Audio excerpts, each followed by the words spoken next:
करते ने जाके माल दा हिम्मत नहीं है पहला जब बात करता जनाब बड़ा पुलिस भी पीछे हट गया पुलिस भी डर गई जी कोई मर जाता पुलिस दा के मार नहीं दिते सिखा उत्थे राए डरदे आगे हुन 24 घंटे आउंदे बाहर एक जनाब साडे मुलाजम दा 5 ले एसएचओ कोले गड्डी 15000 रुपए जेडी है कितों तो की करूगा 15000 दी गड्डी हो गड़ी स्टार्ट करा चंगी गड्डी दियो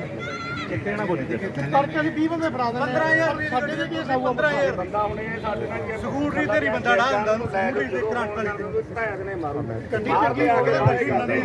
एक एक व्यक्ति अगर बोलेगा तो बोल रहा है गुरप्रीत सभी एक साथ ਕੋਠੀ ਪਾਉਂਦੇ ਆ ਉਹਦੇ ਨਾਲ ਬਹੁਤ ਬੱਚੇ ਇਨਫਲੂਐਂਸ ਹੁੰਦੇ ਆ ਜਿਵੇਂ ਇੱਕ ਕੋਠੀ ਪਾ ਲਈ ਉਹਨਾਂ ਨੇ ਤਾਂ ਬੱਚੇ ਵੇਖ ਕੇ ਕਰਦੇ ਯਾਰ ਇਹਨਾਂ ਨੇ ਤਾਂ 1 ਮਹੀਨੇ ਚ ਪਾ ਲਈ ਤਾਂ ਫਿਰ ਉਹ ਦਿਹਾੜੀ ਨਹੀਂ ਕਰਨਗੇ। ਮੇਰਾ ਸੁਜੈਸ਼ਨ ਹੈ ਵੀ ਤੁਸੀਂ ਜੇ ਉਹਨਾਂ ਦੀ ਜਿਹੜੀ ਮਤਲਬ ਇਨਕਮ ਦਾ ਸੋਰਸ ਕੀ ਹੈ ਤੁਸੀਂ ਇਹ ਪਤਾ ਕਰੋ ਵੀ ਉਹਨਾਂ ਨੇ ਜਿਹੜੀਆਂ ਕੋਠੀਆਂ ਜਿਹੜੀਆਂ ਕਾਰਾਂ ਕਿੱਥੋਂ ਲਈਆਂ ਫਿਰ ਮੇਨ ਪੁਆਇੰਟ ਇਹ ਆ इसमें एक मैं आपको एक बात बताना चाहूँगा कि इसमें जो हमारा कानून है एनडीपीएस का उसमें एक प्रावधान है जो 68F धारा है। उसमें ये है कंडीशन कि अगर कोई व्यावसायिक मात्रा में दो चीज़ें हैं उसके अंदर। एक तो है कि भाई व्यावसायिक मात्रा में अगर कोई नारकोटिक सब्सटेंस में डील करता हुआ पकड़ा जाता है तो उसकी प्रॉपर्टी के सीजर का और कन्फिस्केशन का प्रावधान है। तो उसमें भी हमने लगभग पूरे ज़िले में 40-50 इस प्रकार के व्यक्ति आइडेंटिफाई करे हुए हैं जिनकी प्रॉपर्टी की डिटेल और बाकी सारी उनके और उनके रिश्तेदारों की, ऐसा नहीं कि सिर्फ भाई उसी आदमी की, उस नशे से चाहे उसने खुद ने कमाई हो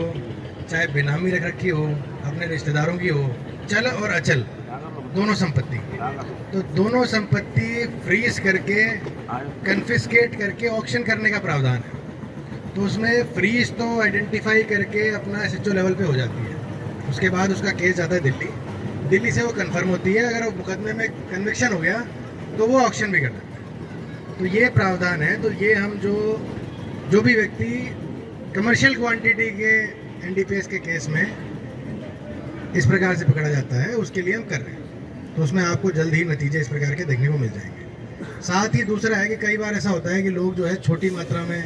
कर रहे होते हैं। कमर्शियल क्वांटिटी तो होगी ज़्यादा क्वांटिटी, तो 3 प्रकार का होता है कि स्मॉल क्वांटिटी होता है, कि इंटरमीडिएट क्वांटिटी होती है, मध्यमवर्ती, और एक होगी व्यावसायिक। तो कई व्यक्ति जिनके खिलाफ मध्यमवर्ती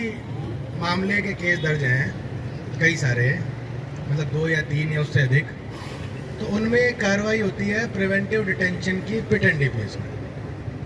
कि भले ही मौके पे उनसे बरामदगी उस टाइम ना हो, पर अगर हमें ये लगता है कि भाई ये निरंतर इसी व्यापार में संलिप्त है और हमारे पास उसके पर्याप्त सबूत हैं, तो हम केस बना के भेजते हैं सरकार को, और वहाँ पे एक कमेटी बैठती है तो वो अप्रूव कर देती है कि भाई इसको 1 साल तक के लिए जेल में डाल दो बिना मुकदमे के। तो वो वाले भी ऐसे भी 25-30 आदमी तो हम भेज चुके हैं। अब इसमें जो व्यावसायिक क्वांटिटी में जो कमर्शियल क्वांटिटी में जो प्रॉपर्टी अटैचमेंट का जो प्रावधान था, सेम प्रावधान इसके साथ भी है। तो जो अधिक मात्रा में डील कर रहा है उसके लिए तो वहाँ से कार्रवाई करेंगे जी, उसके लिए आइडेंटिफाई कर रखे बंदे,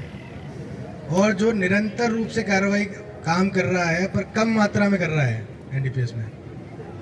उनको पिट एनडीपीएस में लेके फिर उनका प्रॉपर्टी आइडेंटिफाई करके उनका कन्फिस्केशन और सीजर कराएंगे। तीसरी बात ये है कि भाई कई बार ऐसा होता है कि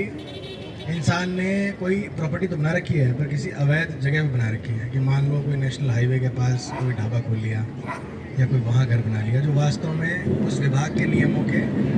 खिलाफ है, तो उसका कंसर्न विभाग से कोऑर्डिनेट करके उसके भी डिमोलिशन की और कार्रवाई साथ में करवाएंगे। तो ये प्रावधान है जिनका उपयोग करके हमने बंदे आइडेंटिफाई भी कर लिए हैं, अभी चल रहा है वो सारा काम। तो आपको इसमें निकट भविष्य में देखने को मिलेगा कि भाई लोगों की करोड़ों की प्रॉपर्टी किस प्रकार से फ्रीज हुई। तो ये कार्रवाई इस बारे में की जाएगी। हेलो एसपी साहब, मैं रुद्र सिंह नंबरदार। जिन्ना मैं नशा करा किसी ने करा नहीं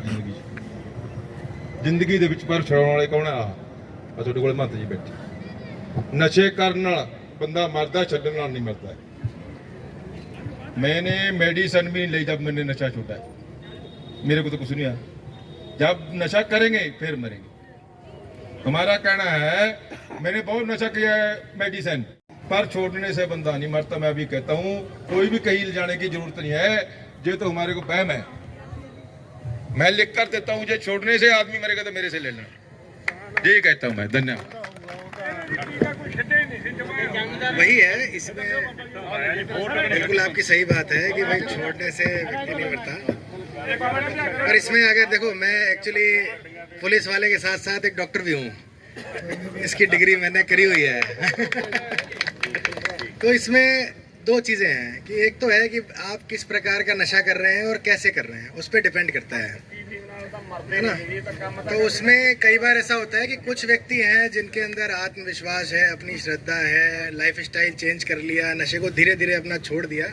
तो वो बिना दवाई के भी भाई छोड़ सकते हैं। पर कई बार ऐसा है कि कुछ व्यक्ति हैं जो अपना इंजेक्शन कर ਰੋਜ਼ ਦੇ ਇੱਕ ਜਾਂ ਦੋ ਜੀ ਜੋ ਪਿੰਡ ਦੇ ਵਿੱਚ ਮੈਂ ਜਿੱਥੇ ਮੈਂ ਅੰਗਰੇਜ਼ੀ ਦੇ ਜਾਂਦਾ ਮੈਂ ਘਰੇ ਜਾਂਦਾ ਸੀ ਜੀ ਆਹ ਵੇਚਦਾ ਹਾਂ ਬੋਲ ਓਏ ਉਰੇ ਫੜ ਲਿਆ ਉਰੇ ਛੋਟਾ ਮਹਿਕਮਾ ਮਦਦ ਕਰਦਾ ਸੀ ਮੇਰੀ ਜੀ ਹੱਥ ਹਾਂ ਹੁਣ ਹੱਥ ਖੜੇ ਆਏ ਹੋ ਗਏ ਨਾ ਜੀ ਹੱਥ ਸਮਾਜ ਨਹੀਂ ਹੁੰਦਾ ਸਮਾਜ ਹੈ ਅਗਲਾ ਕਹਿੰਦਾ ਆਪਾਂ ਕੀ ਲੈਣਾ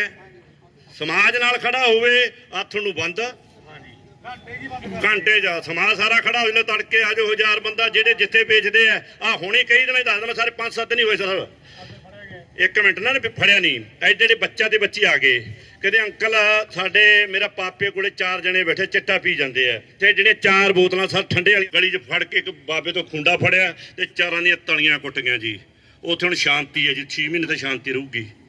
ਐ ਹੁੰਦਾ ਸਾਰਾ ਕਰਦੇ ਤੁਸੀਂ ਥੋੜਾ ਮਹਿਕਮਾ ਐਵੇਂ ਕਹਿੰਦਾ ਮੈਂ ਫੋਨ ਮਾਰਦਾ ਗੋਲੀ ਵਾਂਗੂ ਚੱਲਦਾ ਜੀ ਬਹੁਤ ਜਾਂਦੀ ਹੈ ਜੀ ਐਵੇਂ ਮਹਿਕਮਾ ਕੋਈ ਕਸਰ ਨਹੀਂ ਛੱਡਦਾ ਪਰ ਸਮਾਂ ਜੀ ਐ ਨਹੀਂ ਹੁਣ ਸਾਡਾ ਪਿੰਡ ਹੈ ਜੀ ਸਾਰਾ ਪੰਜਾਬ ਲੈਂਦਾ ਜੀ ਇੱਥੋਂ ਸਾਡਾ ਪਿੰਡ ਹੱਬ ਹੈ